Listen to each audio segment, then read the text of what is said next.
Nah, setelah kita menganalisis kondisi keuangannya atau tren keuangannya menggunakan analisis rasio tadi, kita sudah mengetahui bahwa perusahaan dalam keadaan baik atau mengalami tren penurunan, maka selanjutnya yang perlu dilakukan adalah menghitung valuasinya. Jadi dalam valuasi itu kita bisa mencari nilai intrinsik suatu perusahaan, jadi nilai harga wajarnya. Jadi ada perusahaan yang terlihat murah tapi sebenarnya itu perusahaan mahal, dan ada yang perusahaan terlihat harga pasarnya itu mahal tetapi aslinya itu harga yang masih murah, masih under value gitu. Jadi kita dalam melihat harga saham itu juga, misal harga saham yang di bawah 1.000 itu dikatakan murah, atau harga yang di atas 5.000 itu dikatakan mahal, itu tidak juga, tergantung dari valuasinya. Ada yang perusahaan di bawah 1.000 cuman itu dikatakan overvalue atau dikatakan mahal seperti itu, karena mungkin memang harga pasarnya melebihi dari kondisi perusahaan yang sebenarnya seperti itu.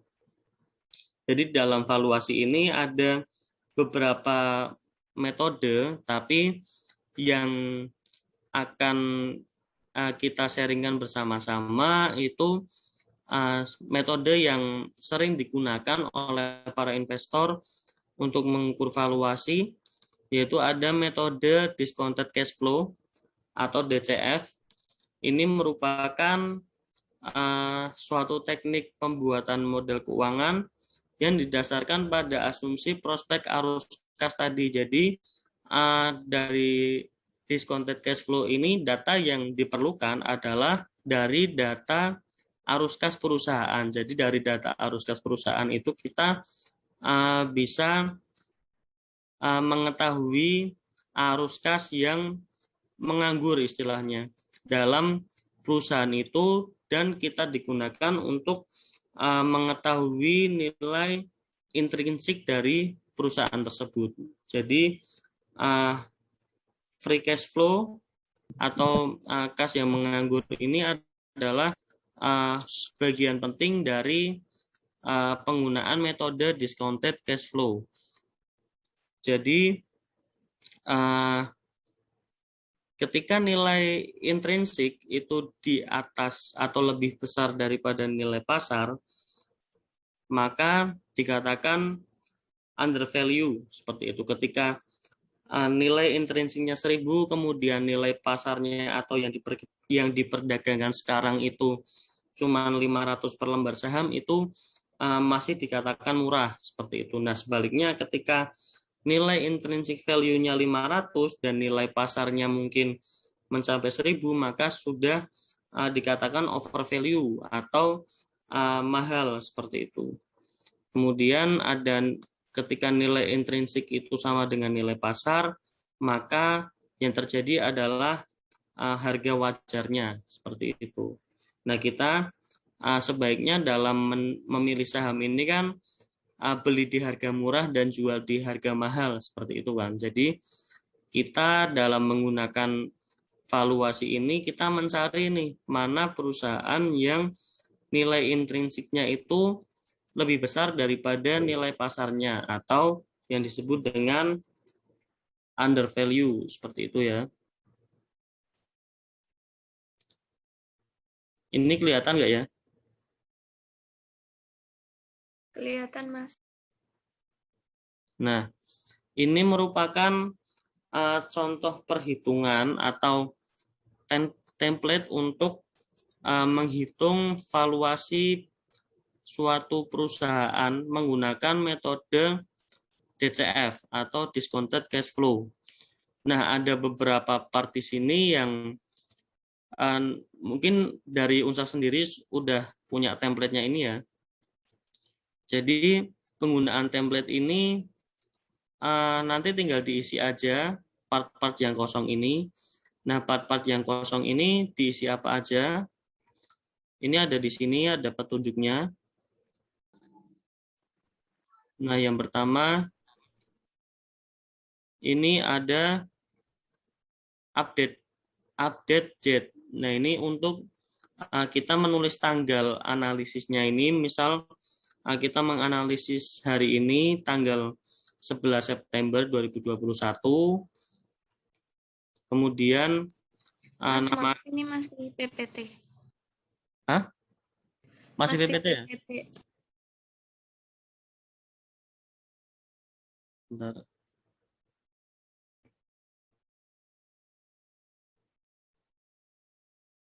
Oh iya, iya.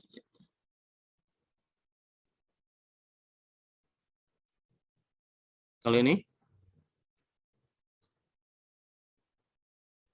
Kalau ini udah keluar belum? Udah, Mas. Udah ya. Nah, saya ulangin ya, untuk ini adalah template dari penggunaan metode DCF atau discounted cash flow. Ada beberapa part yang dapat diisikan oleh teman-teman sekalian di sini.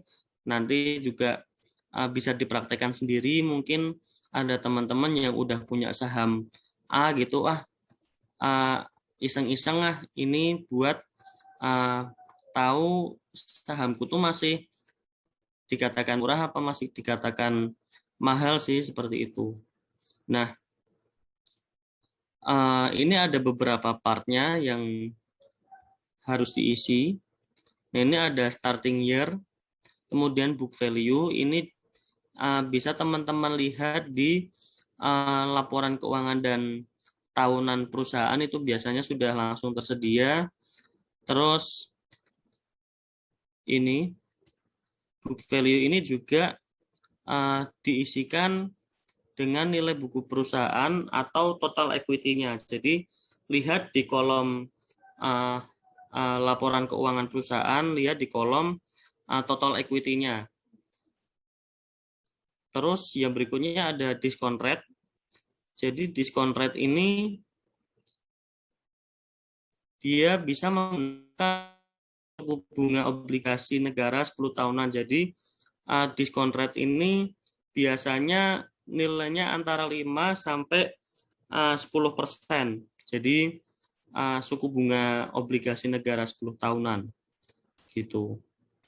Atau biasa disebut risk free rate karena itu bisa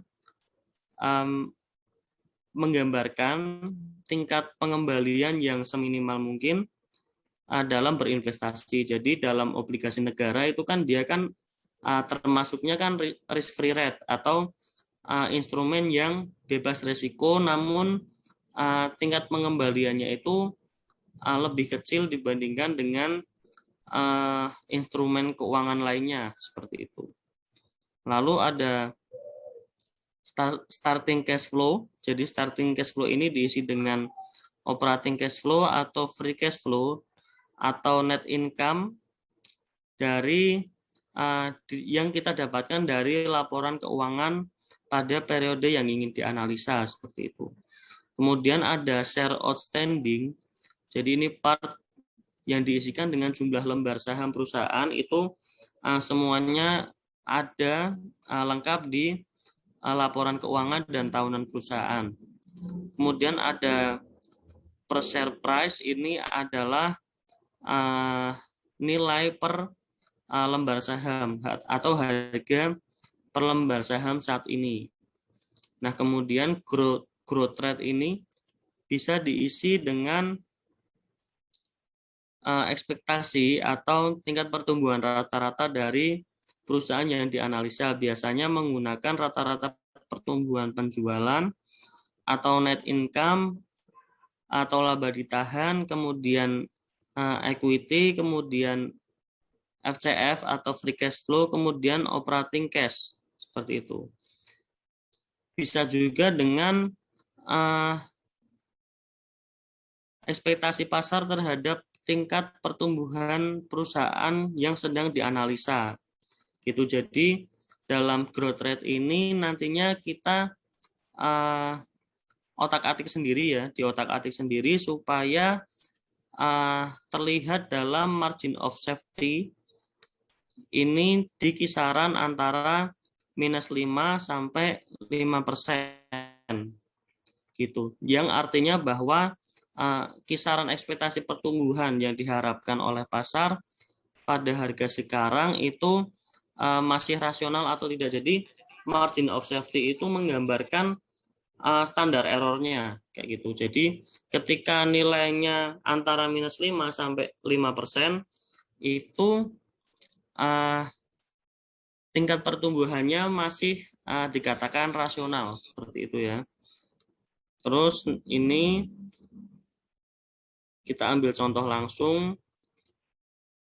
Ini yang pernah saya lakukan untuk menganalisis perusahaan aneka tambang. Jadi saya menganalisis dari tahun 2000, data tahun 2018.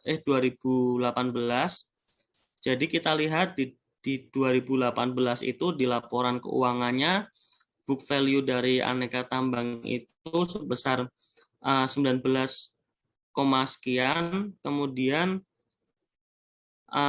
diskon rate free rate ini bunga 10 tahunan dari obligasi negara itu pada waktu itu ada di angka 7,96%.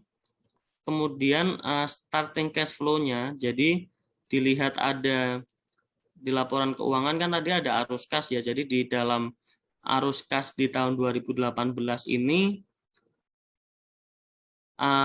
ada di angka 631 juta sekian. Kemudian kita masukkan share outstanding ini saham yang beredar atau jumlah saham yang tadi ada di kolom keterangan ini. Kemudian per share price, jadi harga saham pada waktu itu adalah 1.055. Nah, ini untuk growth rate-nya sendiri bisa digonta-ganti sendiri sehingga menghasilkan margin of safety-nya tidak lebih dari 5% seperti itu, atau kalau bisa mendekati dari 5% gitu. Jadi yang paling mendekati dari 5% itu adalah yang 11% gitu. Jadi ini perhitungan dari cash flow-nya. Jadi start cash flow. Jadi ini ya, starting cash flow 631. Ini 631. Kemudian kita forecast. Jadi dalam dari tahun 2018 sampai tahun 2027 ini kita forecasting. Jadi kondisi dari arus kas perusahaan pada waktu sekarang ini di forecasting terus di present value kan. Jadi ini kolom forecasting. Ini kolom forecasting dari tahun 2018 sampai tahun 2027. Jadi kita bisa mengestimasi bahwa di dalam kisaran tahun 2018 sampai tahun 2027 itu arus kas perusahaan Antam ini bisa mencapai 1 miliar sekian gitu ya. Kemudian dari data dari forecasting cash flow ini di present value kan. Jadi kan ini kan nilai di tahun 2027 ya sekitar 1,7 sekian ya. Jadi ketika di present value kan atau present value itu nilai sekarang. Jadi nilai uang di tahun 2027 itu ketika dinilaikan di masa sekarang itu adalah 833 juta seperti itu. Jadi setelah di present value kan,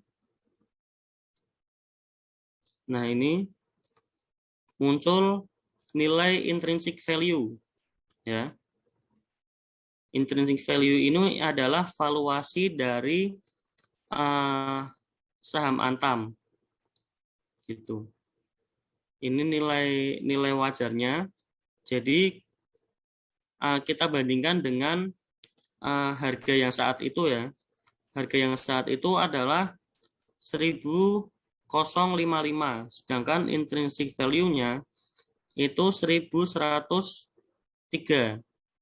Jadi dapat dikatakan bahwa saham Antam ini undervalue karena nilai intrinsiknya itu lebih besar daripada nilai harga saham pada waktu itu. Itu. Mas, maaf Mas, motong Mas. Iya. Itu tadi mau nyari intrinsic value-nya gimana ya? Ngitungnya? Ngitungnya ya. Iya itu 1000 dapatnya. Ini dari rata-rata cash flow-nya. Dibagi dengan ini. Oke. Ini nanti sudah ada rumusnya. Jadi teman-teman kalau misal mau praktek atau bikin paper bisa menggunakan isian data ini. Jadi menggunakan template ini. Jadi teman-teman tinggal mengisi dari template ini. Jadi langsung ketika teman-teman mengisikan kolom ini, maka langsung terisi semua ini. Gitu.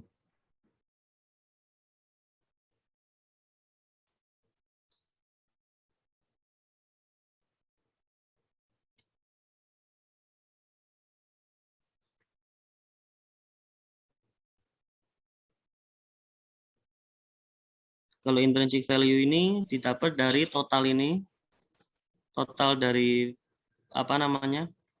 present value cash flow-nya dibagi dengan ini outstanding per share. Ini dibagi dengan total lembar sahamnya. Gitu. Makasih Mas. Yoi. Mungkin ini salah satu dari metode yang biasa digunakan dalam kita menganalisis atau menghitung valuasi dari perusahaan, namanya discounted cash flow. Sebenarnya ada beberapa metode lagi, namun mungkin itu dibahas next time aja. Ada free cash flow FCFF, free cash flow to firm, dan masih banyak lagi.